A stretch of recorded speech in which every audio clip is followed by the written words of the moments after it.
honestly, the simplest way to trade is the best and most profitable way to trade.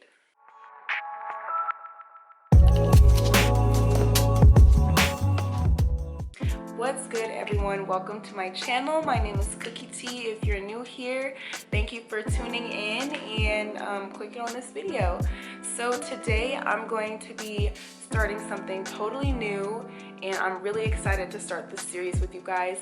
It is about Forex books. This is going to be a Forex book review series. Today we are going to be talking about the Candlestick Bible. Now, I would just like to mention that I'm going to be talking about the value that I get from these books, if I would rate these beginner, intermediate, or advanced for people with those levels of knowledge about trading, if it's worth your money, if I believe that the author is credible, and if the information is bullshit or if it's actually applicable, which can be a big concern for these type of education books. This book is based on technical analysis, which means that we are only getting our information from what the chart is actually doing and showing us. And also I do have some notes here with me that I'm going to be looking down at just so I don't miss anything and I can touch on all the important factors of this book. I believe this book is at an intermediate level. There are some references in this book and some terms in this book I don't think that beginners would necessarily understand, or terms that wouldn't really click in a beginner's brain. And I say that because the book references retracements and indicators, but it doesn't explain where to find those tools, how to apply them, and stuff like that. For the moving average and the retracement, it explains what those levels mean in terms of like psychology and how the market would react to that, but it doesn't explain how to actually apply those tools. All right, so that's number one. Let me just go over the topics that this book covers. Some of the topics that this book references are candlestick patterns, human psychology. It also goes over what these patterns mean and how to trade these patterns in different markets. For example, in trending markets compared to consolidating markets, because you don't trade the same pattern the same way in different markets. It briefly goes over market structure like trending, choppy, consolidating markets. It does not go into Elliott wave or Dow theory or anything like that, so it's just a brief explanation of market structure. It also goes over swing points, support and resistance levels, horizontal, linear support and resistance levels, top-down analysis, confluence, and basically, if you don't know what confluence means, confluence is basically multiple confirmations. So you're trading with the trend, it's hitting that 50% 618 retracement, it's hitting that moving average, it's at a support and resistance level. Your RSI is indicating that the trend is going the direction that you anticipate, things like that. So that is what confluence means. It goes over when to enter the market, when to exit the market, and when not to trade. It also states that just because you see a candlestick pattern doesn't mean it's worth trading. So I think that's a very important message that I got out of it. It goes over supply and demand zones, money management, as well as false breakouts and how to take advantage of those. Because just because it's a false breakout doesn't mean you can't make money off of it. All right, so those are the topics that the book goes over. Now I'm just going to go through some questions I asked myself that I thought would be helpful in reviewing this book and giving you guys some more information on it. Did this book provide applicable value? I would say yes, 100%. This book did give me applicable value from it. I took around 24 pages of notes because note takers are money makers, and I'll just show you a couple examples of the notes that I took. So that's one page. I wrote down all of the candlestick patterns as well as what they look like, the meaning, and the human psychology behind it. Physically drawing out these patterns definitely has helped me when I'm actually doing an analysis on my chart because it's just a really, sometimes it's easier to see it than to read it. And also the market has a lot of consistency. It has a lot of repeated actions, but they don't always look exactly the same. So this definitely helps me evaluate if it's a doji, or if it's a gravestone, or if it's a dragonfly, or if it's a harami versus an engulfing. So that is definitely a tip that I recommend. It does take a little bit longer, and taking notes definitely I would say doubles the reading time. But if you are really serious about applying these skills and mastering them,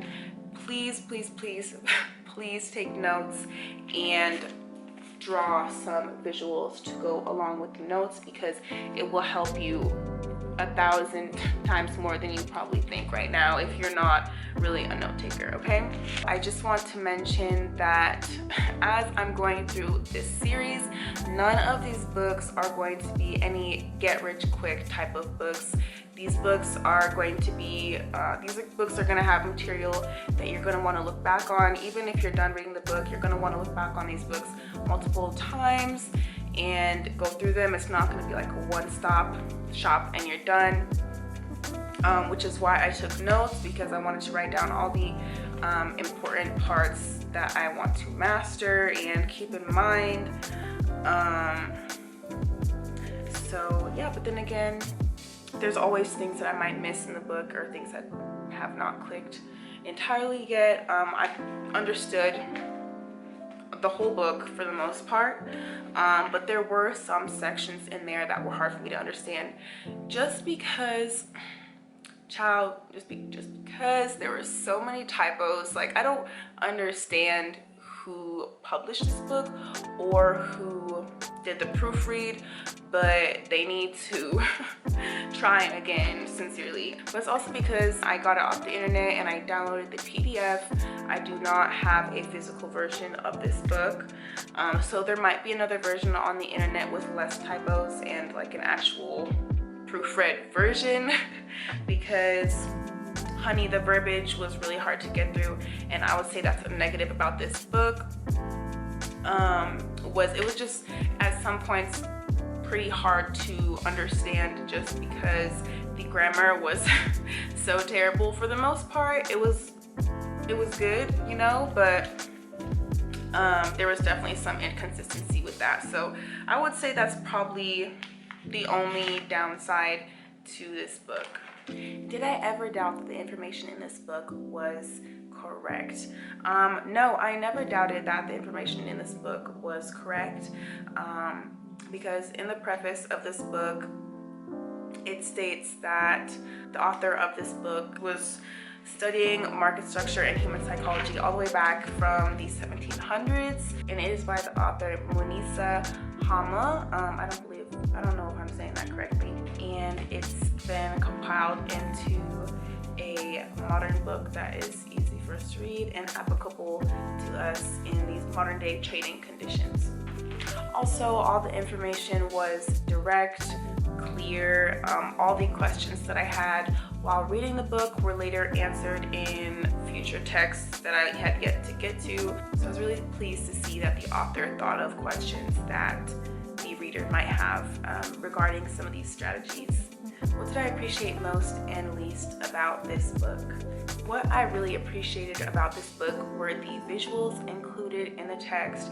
It had so many visuals. It had a visual for each type of candlestick pattern, as well as like a breakout and everything like that. So it was really easy to understand, and it also helped connect a lot of the dots in my brain that I was like, what does that even mean? So yeah, I just referenced the graphs and it was perfect. What I appreciated the least about this book was the grammar.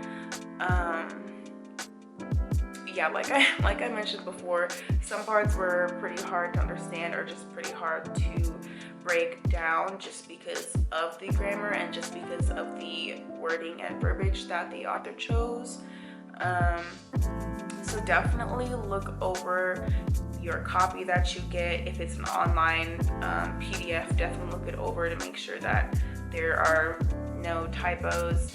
And I think I noticed the typos pretty early on, like within the first couple pages. So if you're seeing typos within the first couple pages, honey, best believe they're throughout the whole book, okay?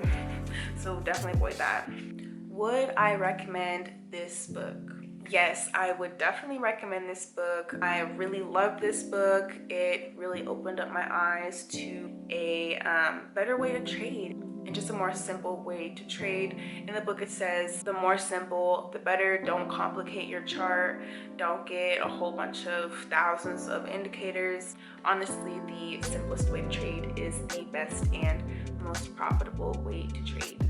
So if you want to advance your trading skills, I definitely recommend picking up this book. It's free online right now, so go check it out. Leave a comment on what you think, if you'd recommend it to your friends, what you didn't like about the book, as well as what book you'd like me to review next. Thank you guys for tuning in to the first video of this Forex book review series. So thank you guys for watching. Please comment and subscribe if you appreciated this book review, and let me know if you would give this book a shot.